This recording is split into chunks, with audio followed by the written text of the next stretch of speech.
I mean, the other one I'm gonna forward you. Good morning. Welcome back from the weekend.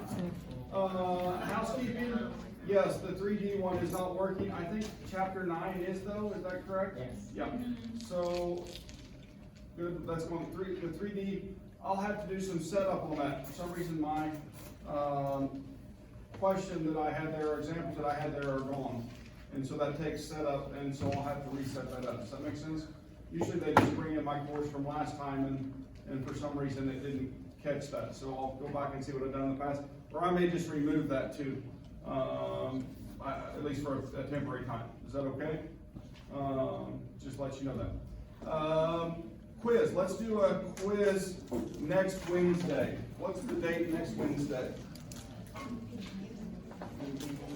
The 10th. The 10th. So February 10, which is a Wednesday, quiz, chapters, the end of 9 and 10. Okay, so that'll get you guys studying for that, looking into it and practicing it, and yeah. All right. So quiz next Wednesday. Other housekeeping items. Lab this week. What are we gonna do?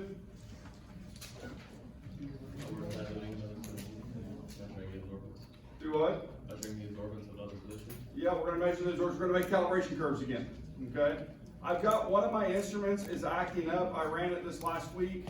The atomic absorption instrument, I'm gonna try to get a limp on that to where we can actually use it. The data may not be very good out of it. I think my lamp is bad for the copper solution, which means that we could make a different metal solution. Change the procedure a little bit. Something along that line. I'll come up with something creative between now and tomorrow. Does that make sense? I've got this afternoon to work on that, and so I'll try to fix that. So we may adjust the procedure a little bit. Is that okay? All right. So we get to use both instruments, and they both will work properly. All right. So any other housekeeping?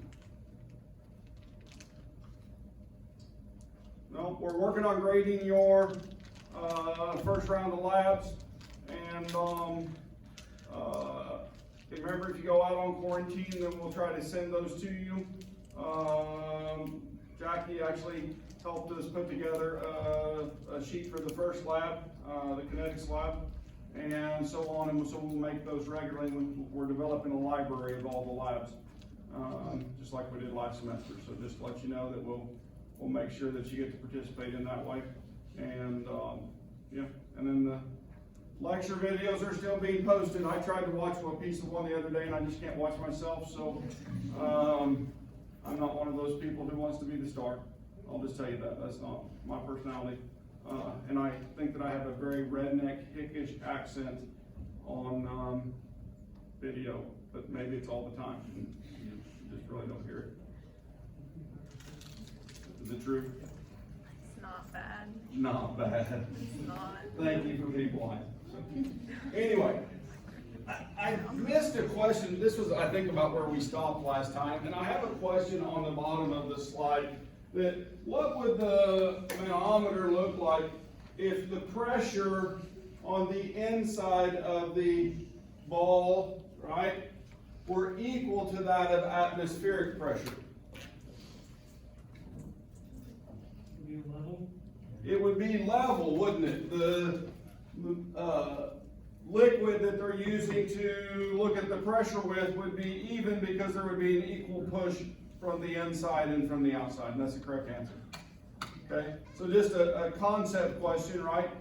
Looking at gases and how they push on things, and so that is a nice way to look at that. I gotta change those. All right. Moving on. So last time when we were talking about pressure and volume, what law was that? Boyle's law, right? When we start talking about the relationship between temperature and volume, then we move to Charles' law, okay? Now, if I'm talking about the relationship between temperature and volume, what am I holding constant to look at this? Pressure's held constant, something else too, which always gets forgotten for some reason. The mass, the amount of molecules present, right? I always say moles, I guess I'm a chemist, right? But either one, we could measure the amount of material by mass or by moles, couldn't we? Yeah. So anyway, so don't forget that one. All right. Volume is proportional to temperature. And so if I increase the temperature, what happens to the volume correspondingly? It goes up, doesn't it? If I decrease the temperature, what happens to the volume? It goes down. Okay? And so it's as straightforward as that. And then in fact, we put in a proportionality constant. Volume is proportional to the proportionality constant and times temperature. And then if we solve that, then what we find is that we can set up the same relationship we did with Boyle's law. V1 T1, or V1 divided by T1 equals V2 divided by T2. Okay?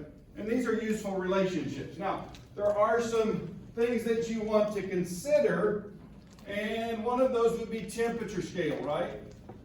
You guys with me? So temperature scale becomes important, and we're going to get to the ideal gas law. Here, I'll put it on the board. PV equals nRT. Those are the relationship we're talking about, the state functions. And I want to talk about temperature just for a second while we're doing this. But I want to ask you, when we have this discussion, do you guys know the units for R that we commonly use in a chemistry laboratory? It's not to say we have to use those.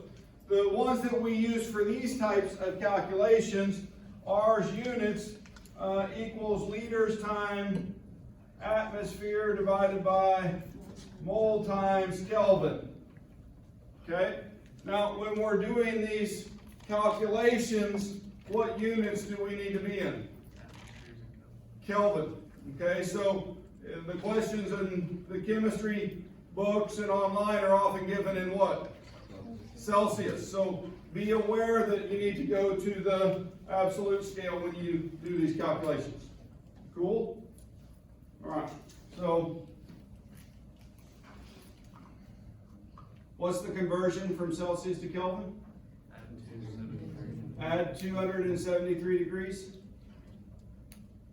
All right. Or subtract, you're going the other way. All right. This graph, it's probably washed out up here, isn't it? Better? Yeah. I apologize for not catching that sooner. I hadn't been looking at the screen very much. Right?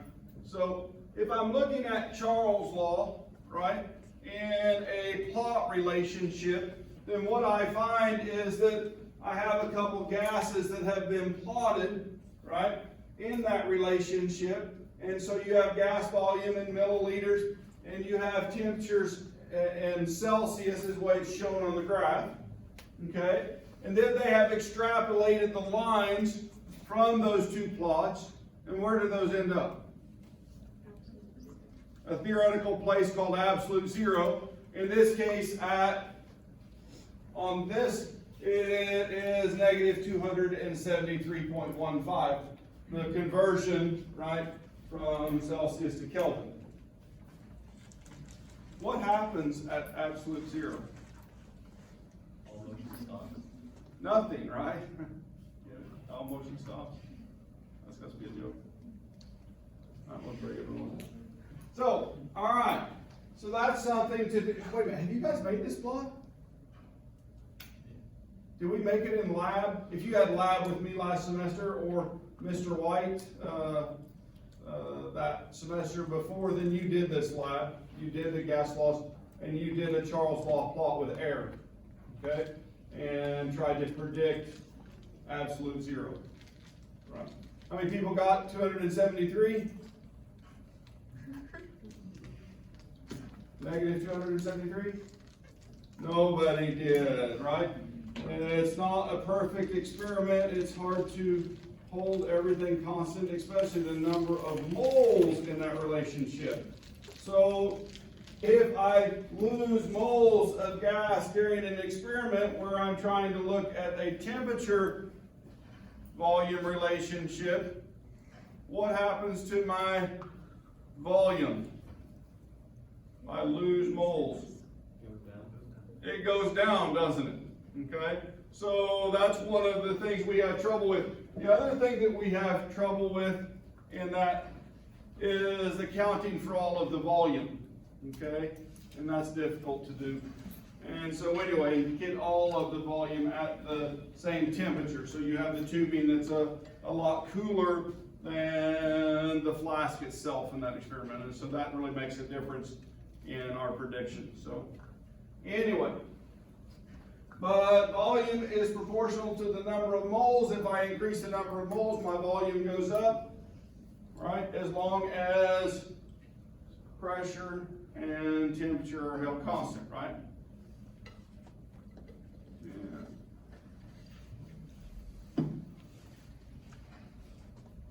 So ultimately we get to the same place, V1 divided by N1 equals V2 divided by N2.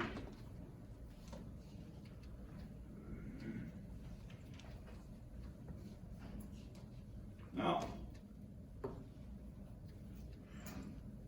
when we're looking at that from a standpoint of combining volumes, right?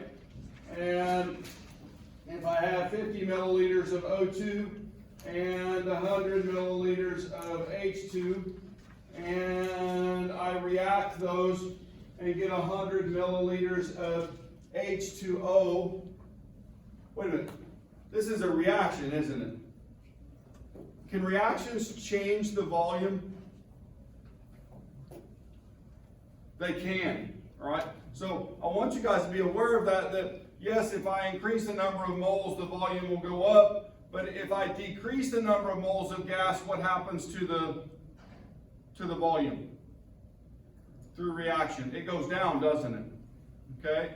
So be aware of that we're going to use and manipulate these, but we can also use it when a reaction is occurring and talk about that. And we can actually measure the amount of product if we know the pressure, volume, and temperature, right?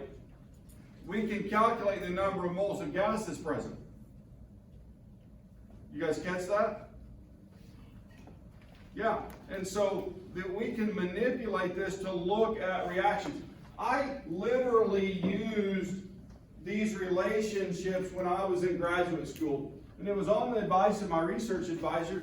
We did a whole bunch of gas measurements in terms of the amount of mostly CO2, CO, CH4, and H2. Okay, those gases are produced in gasification, right?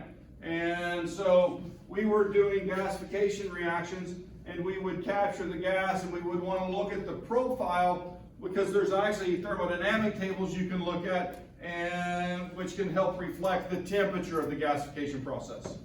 You guys with me? And so we were curious about that, and so I would trap the gases and inject them into a gas chromatograph, which we've talked about, and I would separate those gases and identify them with standards, and actually with standards determine, just like we're going to in lab with this week with our calibration curve, I would make calibration curves to know how much of these were present. You guys with me? But the way I did it, how easy is it to weigh a gas?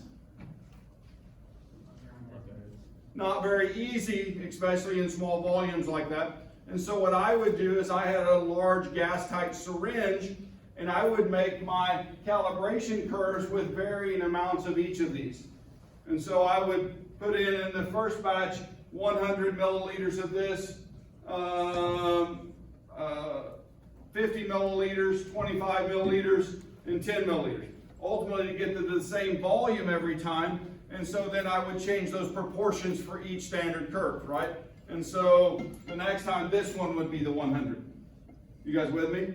And so on. And so you would shift it down, and so you would have responses. The peak response is proportional to the amount of mass present, right? And so it would allow you to determine, and I was doing it by volume at constant temperature. Worked really good, right? Because I couldn't figure out any other way to measure them, and I went to my research advisor, and he says, well, just use a syringe. Oh, yeah, that makes sense. Right? Sometimes the simple answer is right in front of you. Okay, so anyway, that's the way we overcame that. And within the era of the experiment, it was great. It worked fantastic. So anyway, gas laws. All right, so we use that relationship of a combined gas law, and your book gets it to this point. Actually, it starts more complex. What's missing from that combined gas law? In my mind, there's something missing there. They call this the simplified gas law. The moles are missing. Shouldn't there be an N1 and N2 down there with that T on the bottom? There should be. And I wish you would learn that form, because if you have that form and you're on that test and you write that form down, then you can account for everything that might change. Okay? Well, if I look at the next slide, then it's actually a math problem, but the following one, wait, I just gave you the answer. Uh-oh, here, let's go back to this one. Here, there's a problem to do with that, okay? Here is a problem that you can do. Sample of gas. Sample of gas is acting ideal. It is sealed in an airtight syringe with a volume of 25 milliliters and a temperature of 20 degrees C. If the pressure is held constant and the temperature is raised to 37.0 degrees C, then what is the new volume found on the syringe? Right? So we're using the combined gas law, right? P1 V1 divided by N1 T1 equals P2 V2 into T2, right? So we're using that. Now, if you write this form down or think about it, can you mentally do it? Yes, the answer is yes, you can do this mentally. What's being held constant in this question? It doesn't say that, but the way the question is written, you have to assume that. What's being held constant? The moles, right? And the pressure. Okay? So they're going to fall out of our equation right off the bat, aren't they? Because they're constant in that. So that means I'm looking at the relationship V1 T1 over V2 T2. What's that relationship? Whose relationship do we call that?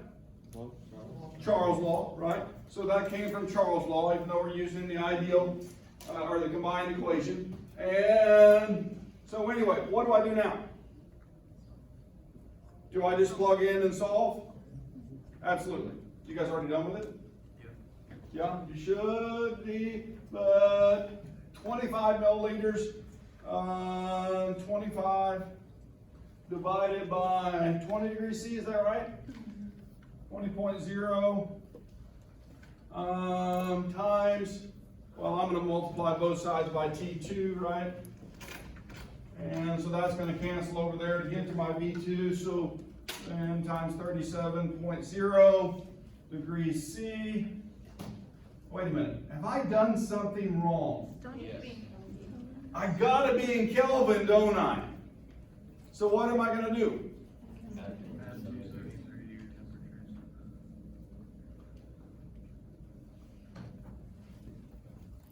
Now, have I made that mistake before? As a chemist? Yeah. Yes. Do I forget to convert to Kelvin sometimes? Absolutely. All right?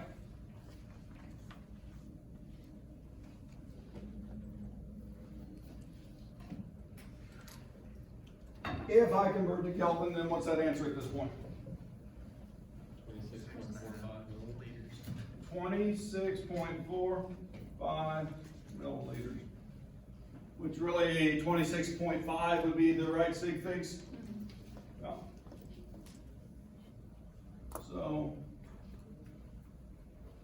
fun math, pretty straightforward, right? I hope so. Part of it, I think, that makes this a little bit easier is that you have all these relationships in your head already. Does that make sense? You know that pressure will go up if I decrease volume in a syringe. Put my finger over it, right? Don't let any gas molecules escape. So having that understanding, I think, makes this easier for you guys. Cool? Once you understand those relationships and more complex things or things that you've never seen before, those actually become easier too. I can't tell you the number of times that I've had student workers come to me and say, oh my gosh, I can't believe they can't get this calculation. I worked with them for an hour last night. I don't know what to do different. How can I do this differently? I can't. And I said, give them time and show them how to do it again. And I remember showing you how to do this one last year. And then kind of, oh, I guess I did kind of struggle with that back then, didn't I? Right? You guys with me? Chemistry's building, right? You build that foundation and these things become much more fun, I promise. Okay, at first they're a pain, but just trying to convince you. All right, so we have the ideal gas law on the board, PV equals nRT. Pivner. That's what I remembered it as when I was in college, right? And then I had one of my buddies who studied with us, and he goes, Pivner. Laugh at me. Yeah. So anyway, PV equals nRT. Let's look at R for just a second.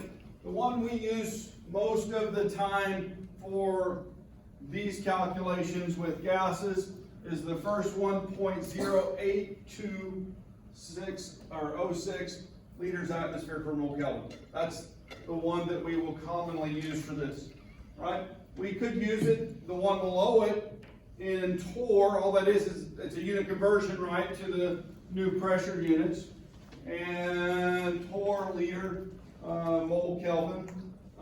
We could do kilopascals, and decimeter cube, moles per Kelvin, or joules per mole Kelvin. And we'll use that one when we start using doing energy calculations, which include R, okay? But the top one is the one that I will primarily use for this portion. Cool? Where can you find that when you forget it? Oops, back up. Right? So when you forget it, it's in the back cover with all those constants. Cool? Does Sapling give it to you? You can always look it up. You can always look it up, yeah. All right. There's some relationships that we can look at. This is rearranging the ideal gas law for a purpose. Okay, there's a Sapling problem which asks you to do this, so I'm going to show you how to rearrange that. Does that make sense? And so if I'm looking at PV equals nRT, when I talk about N, right?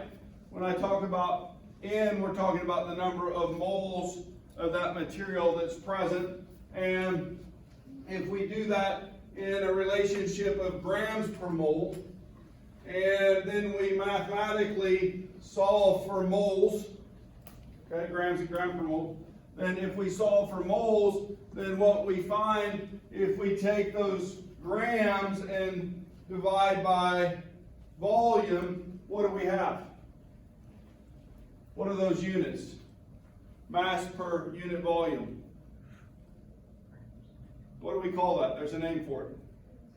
Density, right? And so then if you, for example, know the density of the gas that you're working with, and you know the temperature, and you know the pressure, right? and you know the volume, then what does that give you? The moles present, right? Or you could rearrange that to find other things out about the system. Is it easy to measure temperature? Is it easy to measure pressure? Right? Is it easy to measure volume? So, wait a minute, so we can measure all of those to find quantity. That's what I was doing when I was talking about the gases on the board that I was measuring. I was manipulating that relationship. Okay? And I was also another one, right? Dalton's law of partial pressures comes into play there too. So, which is the next slide we're going to talk about. You guys kind of understand that relationship? It's just a rearrangement using known relationships. Dalton's law of partial pressure. Okay? This is one that is used a lot. The total pressures of a mixture of gas is equal to the sum of the partial pressures of the individual gases. So we are in this room.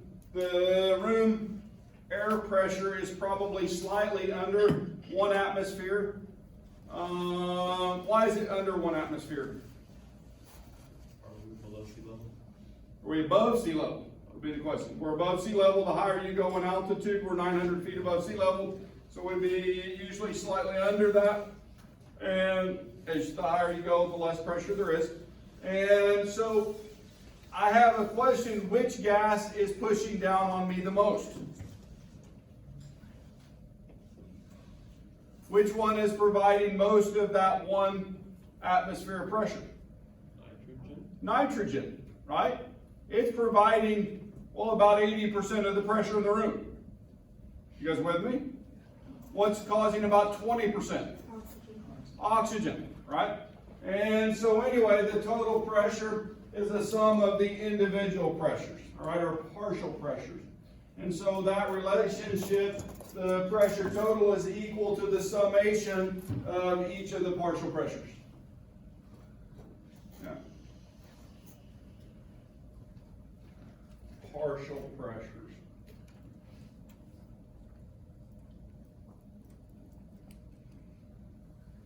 And all this just says is that P total is the total pressure, and P1 is the partial pressure for gas 1, P2 is the partial pressure for gas 2, and so on. Okay?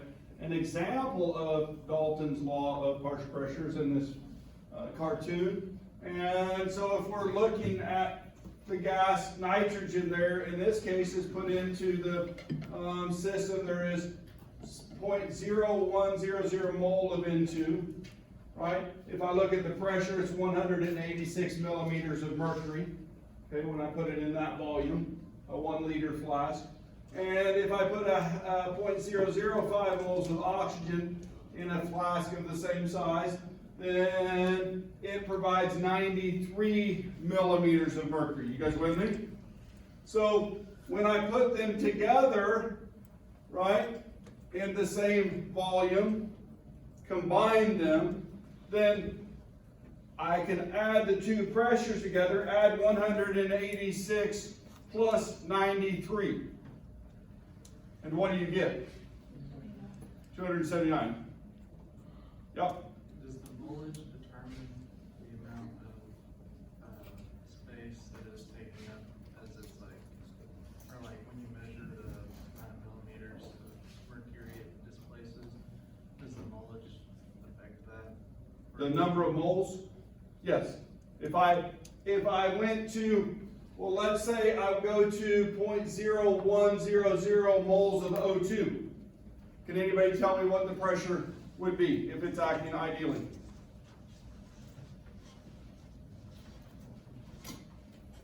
It would be 186. You guys catch that? What's 2 times 93? 186. The interesting thing about gas is when a gas acts ideally, it doesn't matter what the identity of the gas is. If I have the same number of moles, if I have 1 mole of an ideal gas at standard temperature pressure, it would occupy 22.4 liters. Whether it be oxygen, nitrogen, whatever that is, as long as it's acting what? Ideally. You guys with me? And what do real gases do at room temperature? They had to have a tendency to act ideal. Now, other gases, other materials in the gaseous phase aren't always that way. Okay? And in fact, we're going to talk about when gases don't behave ideally, right? And in fact, there's been all kinds of experiments when they have been done non-ideally. And so there's equations out in the world to account for those things. Does that make sense? Depending on what the conditions are, what you're trying to find. But we have adjustment factors, and I'll talk about one of those, and you'll be asked to do a problem on sapling with that. And it's exactly like what we've been doing with this, except you just have to plug in, I call them fudge factors for being real. Does that make sense? Yeah, so they adjust the answer a little bit for the stickiness of the gas and it behaving differently. Cool? You guys with me? And so we'll talk about that here in a second. Everybody good with this idea of Dalton's law of partial pressures and the relationship that each gas, the amount of it present, provides its piece of the pressure? No. So very useful, very, very useful in the real world. So what in the world is this?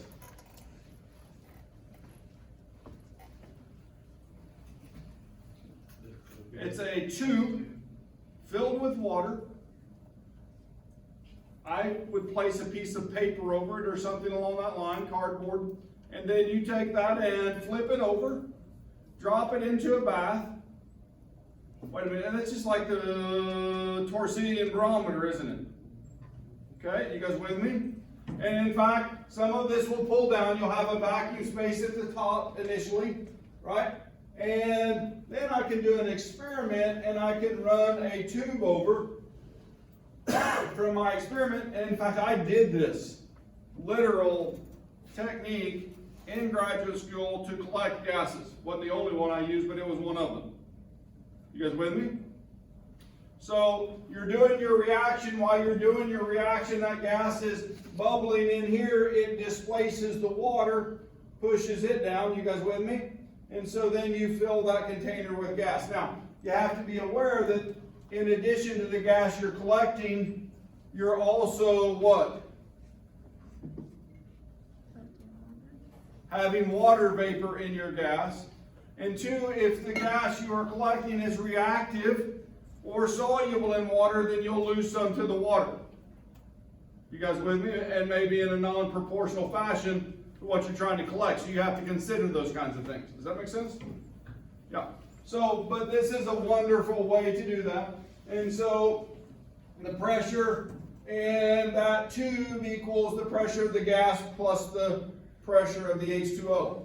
And if there's more than one gas in there, then, well, then the partial pressures would all add together to equal the total pressure in the container, right? So then if we know the total pressure and we know the pressure from the water, could we remove the pressure from the water to do a calculation? Yeah, we just subtract it out. You guys with me? And to know the quantity of gas, for example, that was produced. And so this is a technique that's utilized experimentally. And so the question is, what volume will 24 grams of O2 occupy at 25 degrees C and a pressure of 0.888 atmospheres?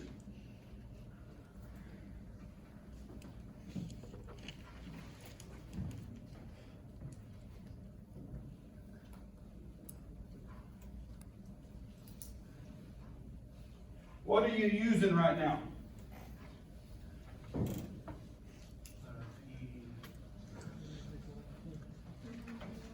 What equation? PV equals NRT. PV equals nRT, will that one do it? Yeah, so PV equals nRT, and it's asking what the volume is, so we want to solve this for volume, right? So if I divide both sides by P, then now I have solved for volume. And how do we get the moles in? So 25, or 24 grams, excuse me. 24 grams times 1 mole over 32 grams. So there's my N term, right? And then what's my R term?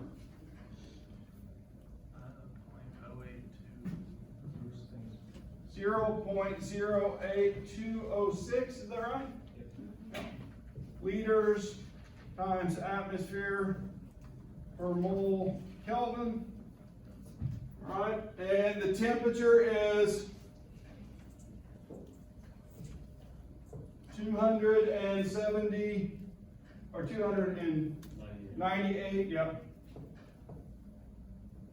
I just did that math in my head because I ran out of space on the board, but I added 273 to the 25 up there. You guys with me? I just did that conversion there, and then we're going to divide that by 0.888 atmospheres. Now if I start canceling units, I've got grams canceling there, right? I've got moles canceling there. I've got atmospheres canceling there. And Kelvin canceling there. What are my units that are left? Liters. And what are we looking for?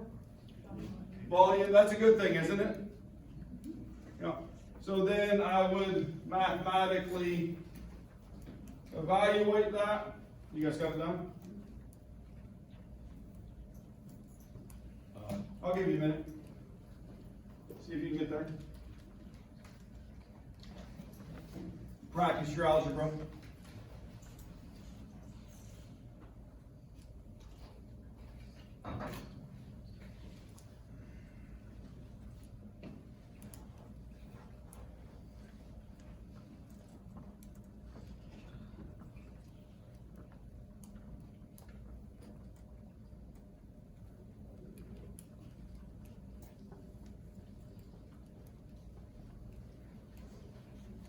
.7 liters.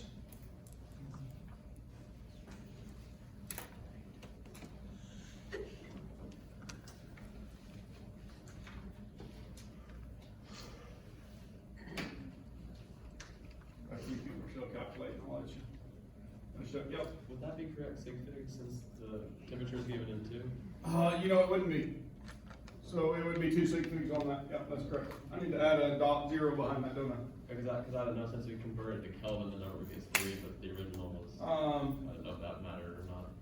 Technically it would be 2, I think,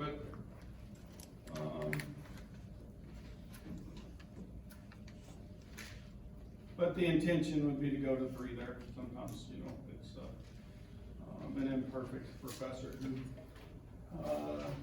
does things like that.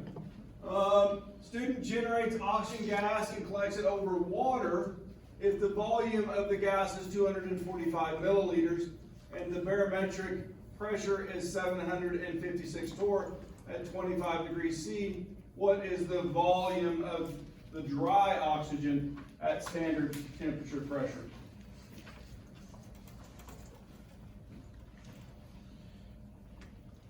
What relationship are we using there?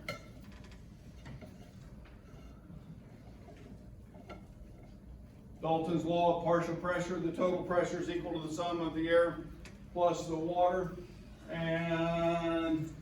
or the oxygen in the water. And so the pressure of the oxygen is the total pressure minus the pressure of the water. And so 756 minus 23.8 torr. So the pressure of the oxygen is 732 torr. And so that's a place where it's asking you to use Dalton's law of partial pressure, right? And finding that relationship so you can get the dry oxygen out of that relationship.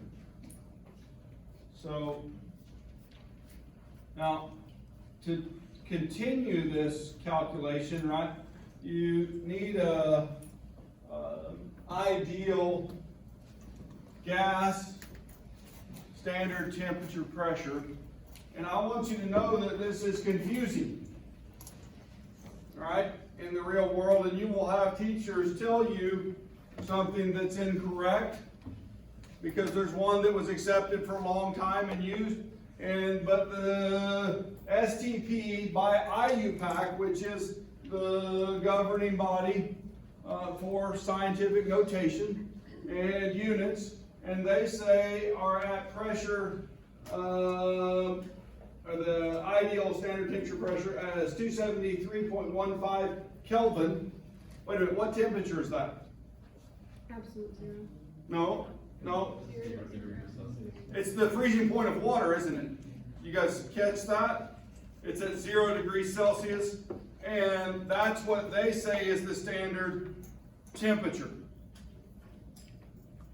Interesting, right? How many people do experiments at 0 degrees Celsius in their laboratories?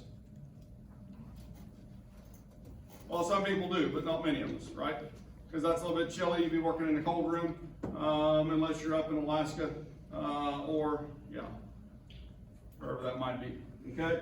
So then 100 kilopascals, 14.5 psi, or 0.987 atmospheres, or that's actually equal to 1 bar, okay?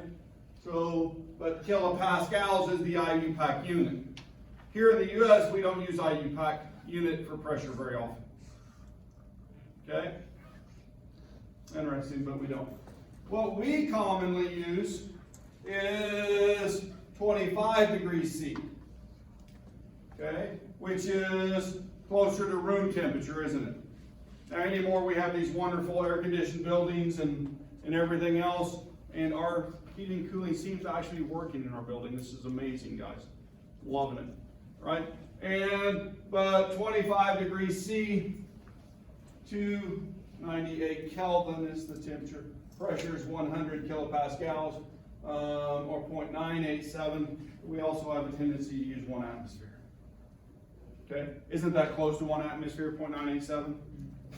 Yeah, so most of the time then there's error in what we're reporting, isn't there? Okay, so if we're saying we're reporting it through standard STP, okay? And so if you want to look that up, you can, yeah. So if a student generates oxygen gas, collects it over water, the volume of the gas is 245 milliliters and the barometric pressure is 756 torr at 25 degrees C. What is the volume of the dry oxygen gas at SA, standard ambient temperature pressure, which is that bottom one, right?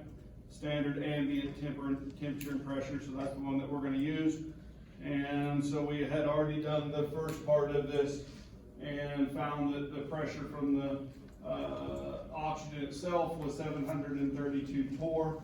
And so now we've got the pressure of the oxygen, and from that we should be able to go to the new temperature, right? What are you going to use to do that? Charles. Yeah, you're going to use that relationship of Charles' law and plug those in with the values to get from V1 to V2 and solve that, okay? So we'd already done one of those with the V1, V2. We just hadn't done it with the adjustment for the partial pressures of each of the gases, okay? So I think that you guys should be able to work through this one. Practice it if you don't think you can do it. The answer's there. Make sure that you can plug in the appropriate things, get it in the right units, and finish that. So we stayed in torr in this relationship. No, we didn't have to use R, so we didn't have to use the R with the torr units in it, okay? Because we're looking at the initial and final condition, our P1, V1 over T1, N1, T1, and to P2, V2 into divided by T2, okay? So, yeah. Cool? Questions, comments? 760, is that the That's, ideal? that's 1 atmosphere, 760 torr.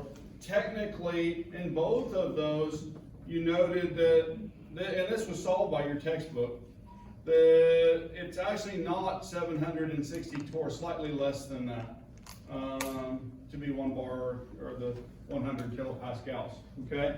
So, but this is a book problem that was solved by the author, and so I have left it as it is, even though there's a little bit of discrepancy there.